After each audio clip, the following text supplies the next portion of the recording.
siya, kahit hindi siya pwedeng kasuhan, dapat meron pa rin siyang accountability. So actually, dahil napakaseryoso ng crime, Yes. maaari siyang kunin ng gobyerno, kukunin siya sa pamilya niya, tatanggalin yung kalayaan niya at ipapa-undergo siya ng tinatawag nating intensive intervention program para hindi na maulit. Pangalawa, may pananagutan ang mga magulang.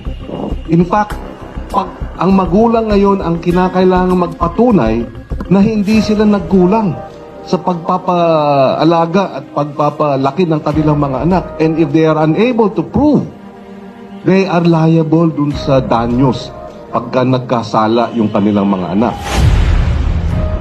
And yung pangatlo, may pananagutan o mayroong responsibilidad ang DSWD na kailangan bigyan ng counseling at support yung mga biktima ng children in conflict with the law. Lahat naman ng layunin natin dito ay para hindi na mangyari ulit yung krimen. May i-add lang ako, Sige po, go ahead po. nating pabayaan yung biktima. Dapat talaga Yes, bigyan yes. ng program yung mga biktima.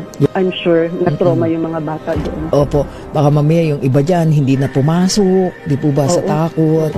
Grabe yung nila, grabe yung naging experience nila. Nakita nila yung mga kaibigan at kaklase nilang namatay at yung pumutay.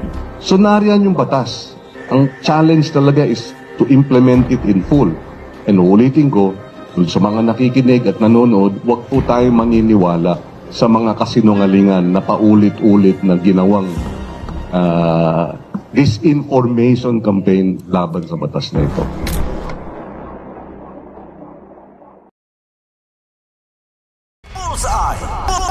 Alas 8:03 na bagay-gala, ang tagnas buntag gipasabot diri ni Senador Kiko Pangilinan kung unsa daw kanindot ang balaod nga gihimo mga higala kining Juvenile Justice Act. Nindot sa imong kagaral. Muni rason karon nga ang mga kabataan mga higala wa ta niingon nga dili na to hatagan mga higala og kanabang konsiderasyon nga linghod pa ang ilang pangidaron. No, di man na pwede. No, nagyud kay consideration diha mga higala gumikan kay labi na sa mga hisgutan ng krimen, magmatter man gyud diha mga higala kanang age of discernment, no?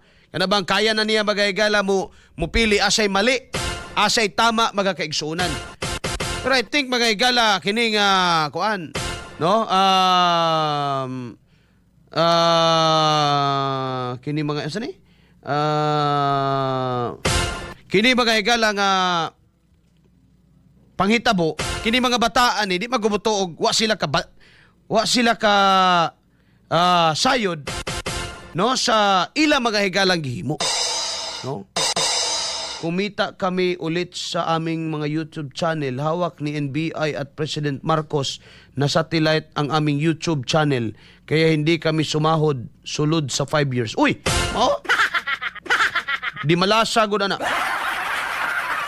Oh, Julio Miaga, tanggalin yan. Human rights, 15 years old. Ikaw ang pagpasa Kiko Matsing.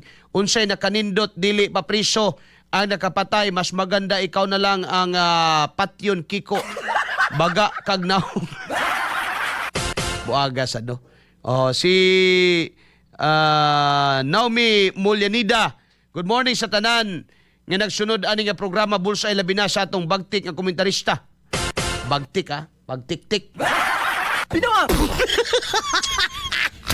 Alas 8:05 na magahigala.